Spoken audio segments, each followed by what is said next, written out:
Yeah. Oh, sorry. Oh, hey. Just working some war games there and seeing what's going to happen if Europe goes to war, running some drills for my military. Because, well, in today's video, it looks like we may get close to war in Europe a couple of times, or at least a couple of times. And so with that, got to make sure our militaries are prepared for the inevitable war. And so with that today, the cause of the Great War, Part 2. And so, Song of the Day, come out and play, or as it's often known by its refrain, you got to keep them separated. And so, as we saw in the last video, Bismarck is all about keeping potential enemies separated. Got to keep Europe separated from France diplomatically, as far as alliances go. Got to keep Austria and Russia separated over the crisis or the issue in the Balkans. And so, with that, Bismarck so far by 1888 has been pretty successful. There's France all alone in the corner crying, boo hoo, boo hoo. And so to recap our alliances from last time, we have my fancy Diplomacy-tron 4000. And so Germany first, the dual alliance, 1879, got Austria to join a defensive alliance, which is going to hold through World War I. Eventually, Italy will join because they're mad at the French for taking Tunisia in 1881-82, and so Italy now joins a triple alliance. And of course, Bismarck's biggest treaty, ultimately, the reinsurance treaty. So again, it's not a defensive alliance. Again, Germany's going to try to be friendly with Russia. Bismarck's going to let Russia meddle in the Balkans. But again, hey, Russia, don't invade Austria or we're going to have to back them up. And so, again, this is very tricky for Bismarck and especially later on his successors.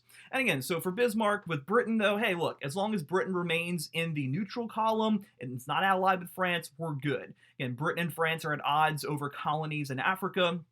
And so there it is. For Bismarck, he's achieved his goals. He's diplomatically isolated France. There's no threat of a two-front war against Germany. All is well.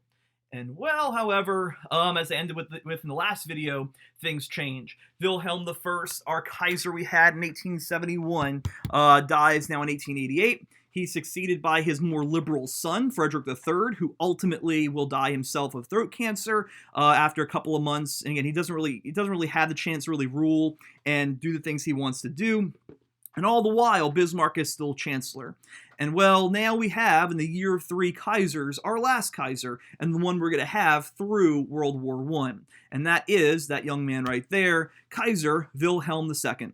And now Wilhelm is simply just German for William. It's just really weird for me to call him Kaiser William. Wilhelm is the German way. I like that term. So with that, Kaiser Wilhelm II.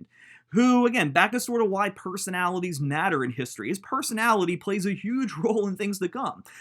He is very sort of traditional and conservative, but he's very much sort of a bully. He's kind of, he thinks too highly of himself. He wants to really now kind of run Germany on his own. So watch out, Bismarck. Again, he kind of he has a just big personality. Like he needs to make up for something. And so with that, if you notice his photographs there, notice his left hand. Notice his left hand's actually a little smaller than his right hand. And in some of these photographs and paintings, when you see Kaiser Wilhelm II, you often see his left hand kind of hidden or wearing a glove or something like that. Because when he was born, there were some complications, and basically he was born with deformity. It was sort of a shortened, withered left hand. And so some historians like to say maybe he was this sort of big character, big personality, trying to be such a tough bully because of this sort of deformity. But again, that's the debate there. But ultimately, Kaiser Wilhelm II, now he's new Kaiser. He appoints the chancellor, and well, for now, he's going to keep Bismarck. Sorry, I forgot to mention. And I'll show you photos. I went to Wilhelm II's house he lived in after World War I in the Netherlands. I forgot to show you this. So this is, so his grandmother is Queen Victoria of Britain, so he has a lot of close ties to the British royal family. And notice in this photograph, he's wearing a kilt, a Scottish kilt, and if you could barely see my photograph, unfortunately, but it was actually tailored to make sure the left sleeve is a little bit shorter because of that left arm. So with that, again, back to the issue. All right. And so, yeah, he's going to keep Bismarck as chancellor. But again, you have these two huge personalities. Again, Bismarck has just been the major figure in German history in the past several decades. He's made Germany a United State. He's made it really the #1 power in Europe. He's created all these alliances to keep Germany safe. And now here's this much younger new Kaiser. And this new younger Kaiser is being told by some of his, let's say, supporters, yeah, how about you actually rule Germany? You could do a great job. You're really smart. You're really cool. Bismarck's old. You really need to take charge of the German ship. And so Bismarck and Wilhelm are going to come into a lot of conflict together. Bismarck is the old, experienced statesman who, again, he has a big personality. He's very stubborn, but yeah, so is this young Wilhelm II. And well, after about a couple of years, it becomes apparent that they're not going to be able to agree. And well, a chancellor is supposed to serve the Kaiser. And ultimately, Wilhelm tells Bismarck, yeah, I think it's over. You need to resign. And so if we want to kind of list the big mistakes Wilhelm II makes, the first big mistake ultimately is in 1890 when he forces Bismarck to resign. Bismarck doesn't quit. Bismarck isn't fired. Again, technically he's forced to resign. So you really just need to walk away from this. And so with that, Bismarck is forced to resign and the news of this really shocks Germany. And so 1890 for me kind of is sort of the big turning point year in a way. We had the pre-Bismarck era from 1871 to 1890, and then we have basically the Wilhelmine era of Wilhelm II, 1890 to 1914. And so Bismarck now is forced to retire. He goes into retirement, basically. If you notice the cartoon here on the left, very popular cartoon from a British magazine, there you have Wilhelm II looking off the side of the ship, while the captain of the ship is now departing. And so the title of the cartoon is called Dropping the Pilot. And so here, kind of the British media is saying, look, Wilhelm II's letting the guy who's driven the ship of state for so long go. And there's Bismarck, looking at this very impetuous, little Kaiser who's full of himself. But Bismarck's going to retire to his estate. He's just going to kind of hang out. He's going to be, quietly or not so quietly complaining about young Kaiser Wilhelm II. And the whole reason ultimately they actually split in the end was how to deal with the issue of socialism. And so Bismarck really wanted to come down hard on the socialist movement and really be strict with it. Wilhelm II thought, no, let's try to be a little more moderate and careful with socialism. And we'll notice the cartoon there. Bismarck basically saying, hey, you know what? Good luck to you, Germania. Germany looks kind of concerned as Wilhelm tries to take a more moderate, coddling approach to the socialist movement. And well, as you can see there, it's dynamite, it's bombs, it looks like it's going to explode. And so again, the cartoon kind of pointing out here how this Wilhelm II doesn't really know what he's doing. But eventually, in 1898, Bismarck's going to die. This photograph here on the right, some photographers actually basically broke into his house and secretly took this photograph, of Bismarck on his deathbed right before he died. And eventually the Bismarck family found out. They prevented the press from publishing this. And we don't want this picture to be seen in public of the great Bismarck, looking like this very sad, pathetic figure on his deathbed. And so actually it's basically put underground in a sense, but it becomes public after World War I. And notice lastly, Wilhelm II, gets one last sort of snub from the great Bismarck. When Bismarck was buried and put into a mausoleum at his family estate, the cover of where his coffin was put in says, "A faithful German servant of Kaiser Wilhelm I," which is a one last sort of final, snub from Bismarck to Wilhelm II. I was a faithful German servant of Kaiser Wilhelm I, your grandfather, but for those 2 years, I don't really respect you, didn't really respect you and your rule. And so with that, one last snub to Wilhelm II. But now Bismarck is going to exit the picture, and the picture now is dominated by Wilhelm II. And so, who's going to be Bismarck's successor? General Leo von Caprivi famously asked, what kind of jackass would dare to be Bismarck's successor? Who could possibly fill his shoes? And well, guess what? Wilhelm II now appoints Leo von Caprivi as Bismarck's successor. And so he apparently was that jackass in the end. But ultimately, Wilhelm II really wants to take more charge of Germany than his father and grandfather did, who they had let Bismarck really run the show. And so Wilhelm now looks at all these treaties that are presented to him. Look all the details here Bismarck worked out. And Wilhelm, again, he's not stupid, but he just can't really kind of mentally grasp just how intricate these treaties are and these alliances are in the end. And well, when he pulls out the reinsurance treaty, he reads the terms and is like, whoa, wait a second. How can we possibly do this? How can we be both friends with Austria in the dual alliance and also at the same time back Russian ambitions in the Balkans, which is of course going to upset Austria, really our main and only ally, is true ally at the moment. And so with that, well, a lot of these treaties go up for renewal every few years. Again, every 3 or 4 years, all right, both countries have to agree to a treaty, again, in case they want to back out. And well, now after 1887, 3 years later, it's 1890. Bismarck's gone, and well, now Wilhelm II makes his next big mistake. He refuses to renew the reinsurance treaty. So 1890, hey, Your Majesty, are we going to stick with this reinsurance treaty with Russia? And Wilhelm's like, no, like, this is impossible. And you know what? Like, look, me and the Tsar of Russia, we have a great relationship. If there are any issues, I'm going to talk to the Tsar. We're cool. We're going to work it out. And so with that, 1890, he doesn't renew the treaty. And so now basically Russia's a free agent. And guess who wants to pick up Russia, which is now a free agent?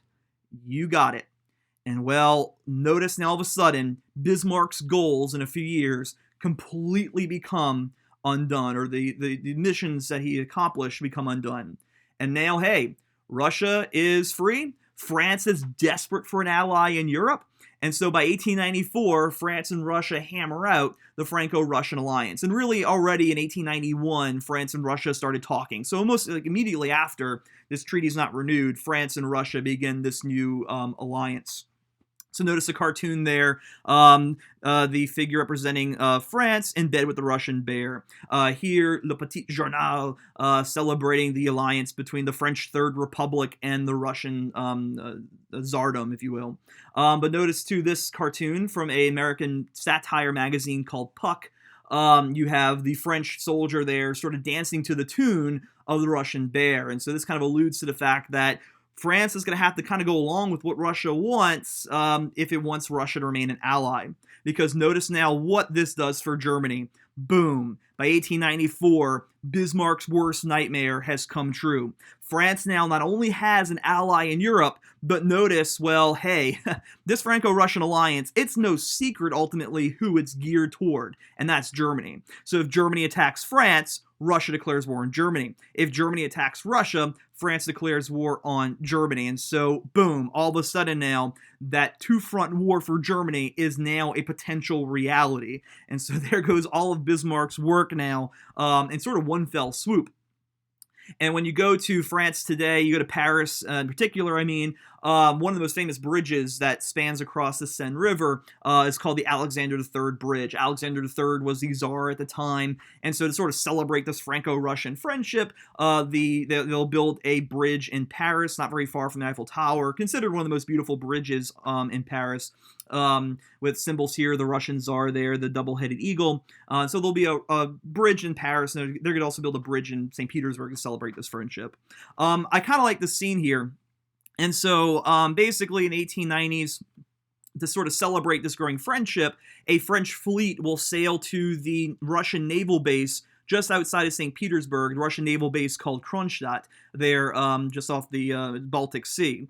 And as the French soldiers and sailors are there, to pay tribute and celebrate the Franco-Russian friendship, the Tsar takes off his hat while a Russian band plays La Marseillaise, the French national anthem. And if you remember way back in the French Revolution, La Marseillaise was written as a song to basically, rally Frenchmen to take down tyrants, to rally Frenchmen against autocrats like the Tsar. So to have the Tsar here, like the number one autocrat in Europe, celebrating in a sense this French anthem in a sense for this new friendship, celebrating and taking his hat off for the song about defeating tyrants and autocrats. It's kind of a weird situation, but again, just kind of shows here how much the French and Russians both are interested in this defensive alliance. When it comes to his mistakes, the last big thing Wilhelm II is going to do is push what is called Weltpolitik. And so it's a German term really just meaning world policy. Politik can mean world or can mean policy or politics. Welt is German for world, and so again, back to what Germany wants. Germany wants to be a world power, and this is especially the case under Wilhelm II. Again, notice the cartoons there. Again, this is really from World War I. Again, there's Wilhelm II, wanting to make Germany not just a major power in Europe, but now a major power in the world, which it hadn't been before. And now, of course, what do? Well, we build colonies. And so we want to be a world power. We got to keep up with our neighbors we need colonies too. So remember I said Bismarck didn't really want colonies because that only upset other European powers, but now post-Bismarck, Germany's really going to start pushing for more colonization. Again, as the foreign minister in 1897 put it, we wish to throw no one into the shade, but we demand our own place in the sun. And so Germany will have a few colonies in Africa, I mentioned, have some colonies in Asia, but with that, they have something of a colonial empire. So if you think of sort of Weltpolitik, think of it like an equation. It's imperialism plus naval expansion.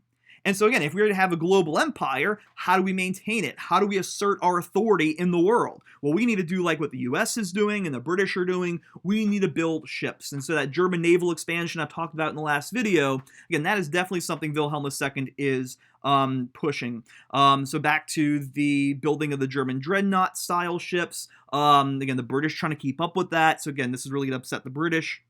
And notice here the cartoon, or the postcard of Wilhelm II. He's sailing the SMS, His Majesty's ship Hohenzollern, name of his family, the dynasty. And it says there, our helmsman, our future lays upon the water, is upon the water. And so again, that's one of Wilhelm II's phrasing. Our future lies on the sea. We need to have a presence on the sea. And so Weltpolitik, imperialism, plus naval expansion, plus, lastly, I'm going to just call it sort of aggressive diplomacy. Germany is going to get up in everybody's business, basically. And a good example of this is the Moroccan crises. So Wilhelm II is just going to kind of like get himself involved in all these issues to a point where it's like, look, dude, no one's asking you to be here. What are you doing messing up our stuff? But he wants to kind of play this dominant role in the world, and so he's going to meddle in a lot of affairs. And well, in 1905 and 1911, he really annoys the French when he gets involved in Morocco. In 1905, he heads down to Morocco, and he basically says, hey, everybody, really the Moroccan Sultan should be the leader of Morocco, and clearly challenging the French as they try to take control of Morocco, which they will by 1912. Again, this imperialism takes a while. In 1911, you have the second Moroccan crises, in which the Kaiser sends a German gunboat, the Panther, down to Morocco. And the French are like, dude, what are you doing sending your warship down here? Like, get out of Morocco. This is our turf. And basically, in both instances, in both crises, it seems like Europe may go to war over this, but eventually the major powers basically tell the Germans, you guys, hey, Wilhelm II, you got to calm down. And it becomes apparent to Wilhelm II that by pushing Weltpolitik, he's really kind of annoying other major powers and governments, and the only government he has on his side, his only ally, is, well, Austria-Hungary. And so, again, he's really upsetting a lot of people by pushing Weltpolitik, imperialism, naval expansion, and this sort of aggressive diplomacy. I want to end with this quote here for him. From a historian. William was not lacking in intelligence, but he did lack stability, disguising his deep insecurities by swagger and tough talk. He frequently fell into depressions and hysterics. William's personal instability was reflected in vacillations or shifts of policy. His actions, at home as well as abroad, lacked guidance, and therefore often bewildered or infuriated public opinion. He was not so much concerned with gaining specific objectives, as had been the case with Bismarck, as with asserting his will. So again, he's just kind of making up as he goes along, no grand vision like Bismarck, not a very big pragmatist, but basically sort of a bully in the international arena. And well, that's going to upset others. And as a result, in 1904, we're going to have what's called the Entente Cordiale. Finally now, the French and British look at Germany, look at Wilhelm II and say, okay, this guy, all right, we need to put aside our differences. And so in French, the Entente Cordiale literally means a friendly agreement. It's not really a treaty or a defensive alliance in the beginning.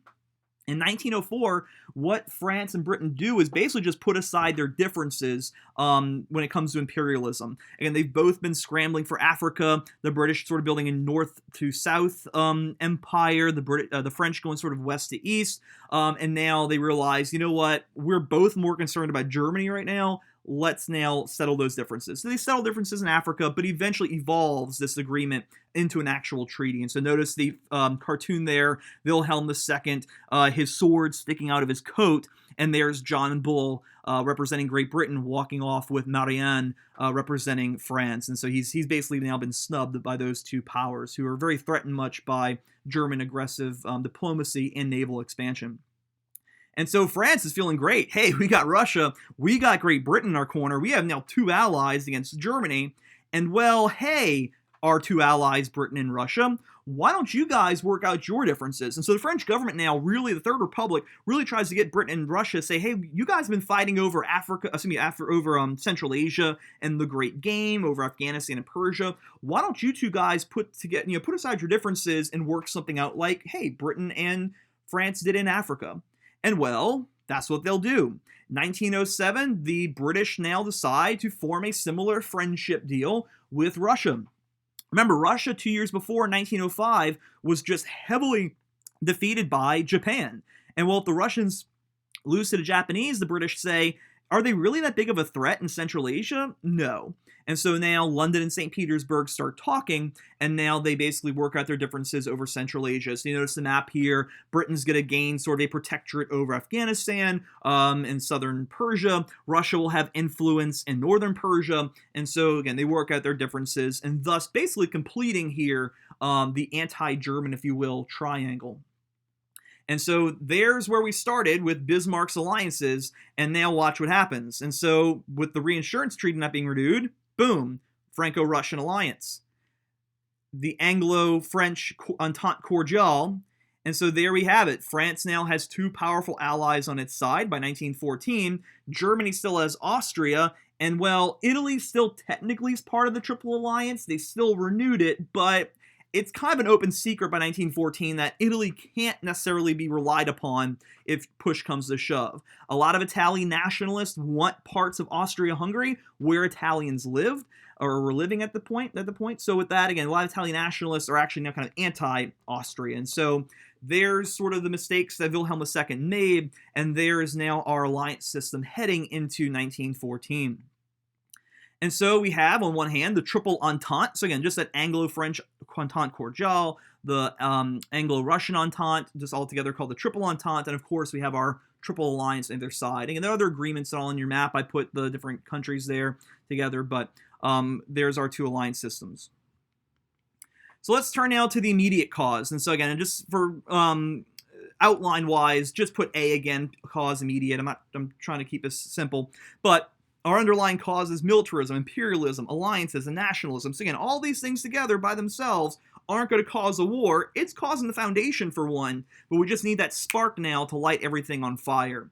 And so the immediate cause now is that last A, assassination. And I don't want to just jump into the assassination, because I think to really understand why the assassination occurs, why countries respond to the assassination in different ways, we got to go back a little bit more. And so with that, I want to start here and end this video with the background here of crises in the Balkans. And so as I've stressed in the last video, Bismarck, again, he can sort of prophesize the future here. I mean, he calls this one. Again, Europe's a powder keg. Everybody's like, they're like men smoking an arsenal, the leaders. A single spark is going to set off the whole thing. And well, what's going to happen is some damn foolish thing in the Balkans is going to bring about a general European war. And so he definitely called it there. He was right, but he just didn't know exactly when. And well, now we get our road here to 1914.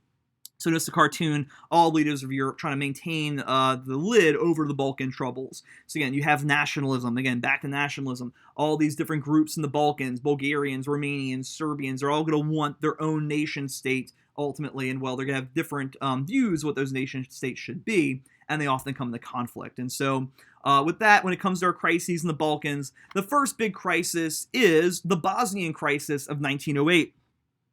And so Bosnia, if you remember, had just been in 1878 given to Austria-Hungary to occupy as part of the deal of the Congress of Berlin. So again, the Austrians are there. They're just managing it, but it's not technically theirs. And well, in 1908, a number of things happen.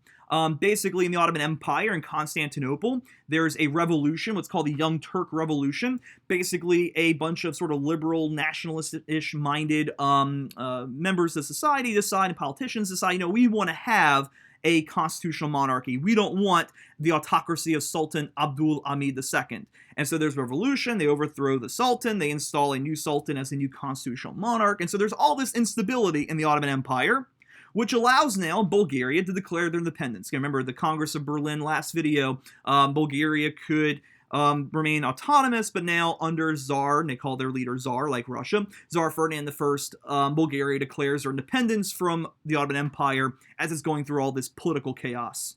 And so given everything that's going on, the Austrian government says, hey, here's our shot. let's take Bosnia. Again, 30 years since since 1878, and the Austrians have been able to occupy it, but now they want to formally annex it and add it to the Austro-Hungarian monarchy. And well, the Austrian government understands that this is going to cause some problems, and so notice here Franz Josef taking Bosnia, and the whole region's title is technically Bosnia-Herzegovina, but I'm just calling it Bosnia. He's taking Bosnia. Bulgaria is becoming independent under the Tsar of Bulgaria, and there's the unhappy Sultan there. So this really infuriates Serbia and Serbian nationalists. And so we haven't really talked about Serbia yet, but I want to get into Serbia now because this is going to be huge going forward. And so again, Serbians have been here in the Balkans for a long time. They are a Slavic-speaking people. They have the Cyrillic alphabet like Russia. They're Eastern Orthodox, technically Serbian Orthodox. And they have, really ever since 1830s, they've had their own state-ish. 1878, there's officially now an independent Serbia. They've been living under Ottoman rule for centuries. But notice this map I'm pointing to in the middle. Those areas in red are areas where there are majority Serbian speakers in Bosnia, in Austria-Hungary itself, in sort of southern Hungary, Kingdom of Hungary.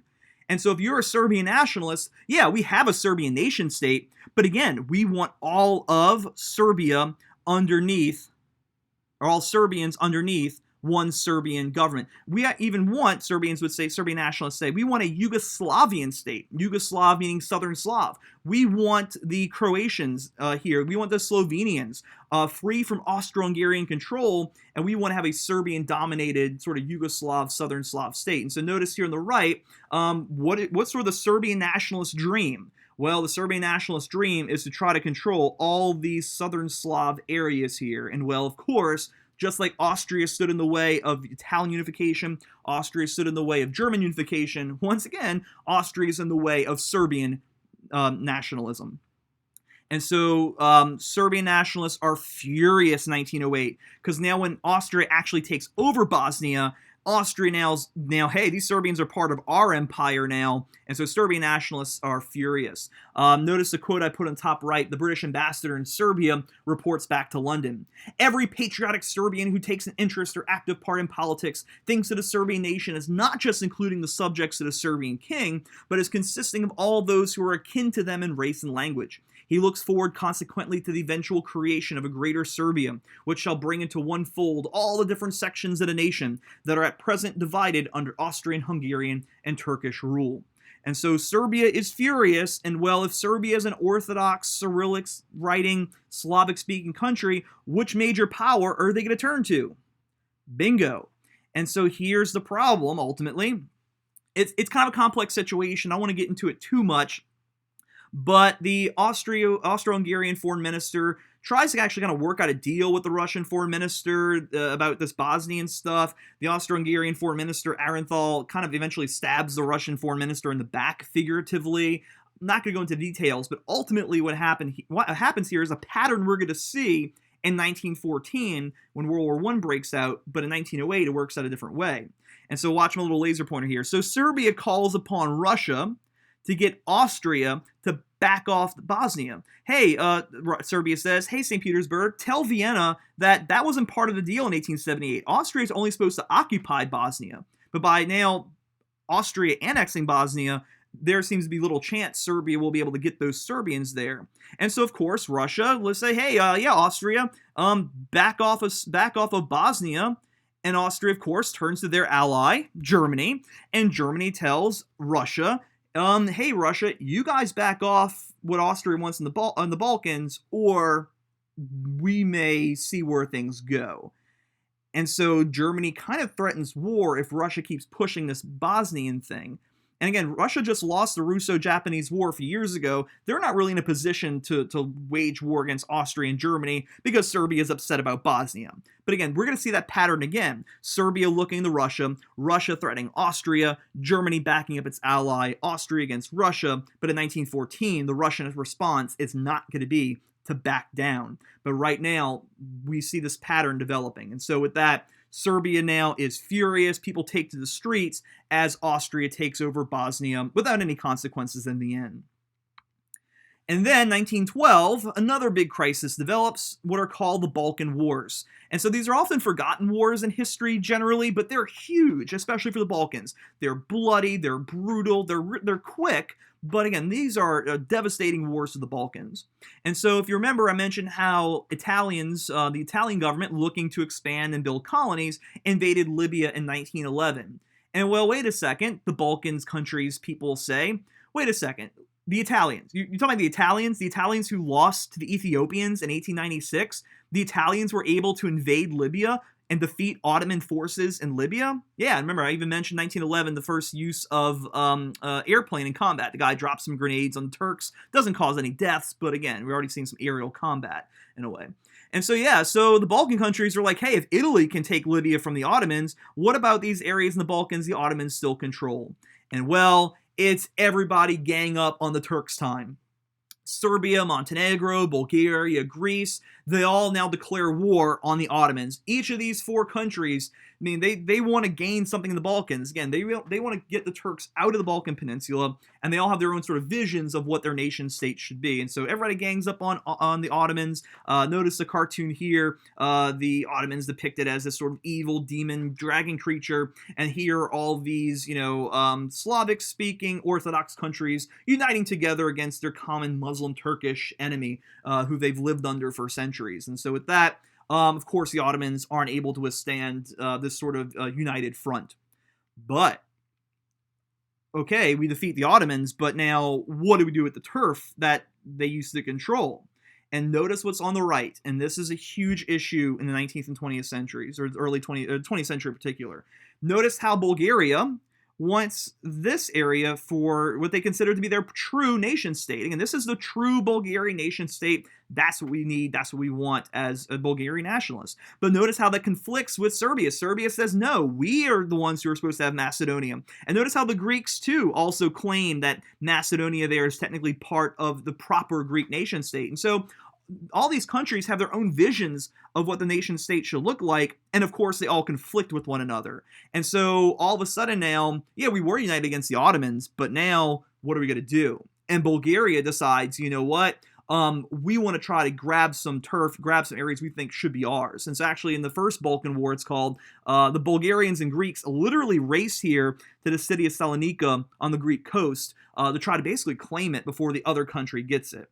And well, Bulgaria now goes on the offensive, and well, in the second Balkan War, it's technically called, basically everybody gangs up on Bulgaria. Bulgaria tries to attack Serbia and the Greeks. Eventually, the Bulgarians lose against the Serbians and the Greeks. The Romanians join in the war against Bulgaria. The Ottomans, if you notice, the Ottomans now join the war against Bulgaria to take back some places they had to give up to Bulgaria after the first Balkan War. And so there's a little cartoon there, like sort of the Bulgarian bulldog as he's attacked by all the other dogs representing the other countries like Serbia there. And so now everybody gangs up on Bulgaria. And so Serbia and all this, and I put it like this, in this map, if you notice, Serbia now wants access to the sea. Serbia has always been a landlocked country. They've just been blocked from expanding into Bosnia. And now, in the course of the Balkan Wars, they want to have some sort of access to the Adriatic Sea there. And well, what country do you think wants to prevent Serbia from gaining access to the sea? You guessed it.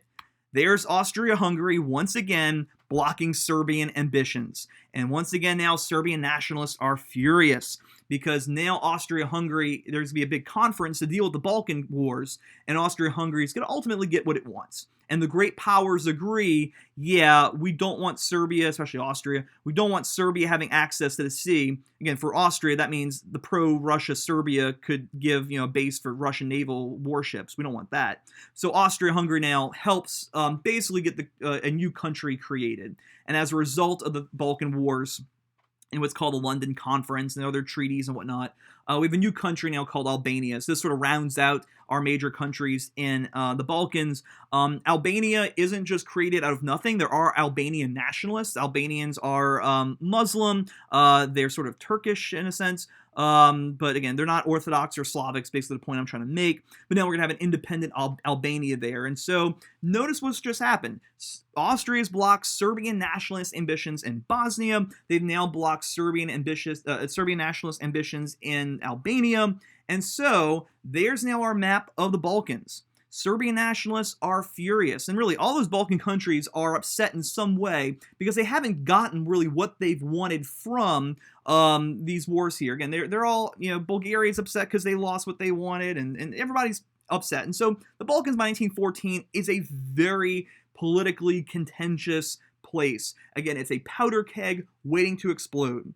And so we've had 2 Balkan crises, and now in this atmosphere, we're going to have a third. We're going to have an assassination. And the response to that is going to lead to, ultimately now, the First World War. And so we'll pick up there next video with the assassination. This has been another production of Trosclair Film Productions.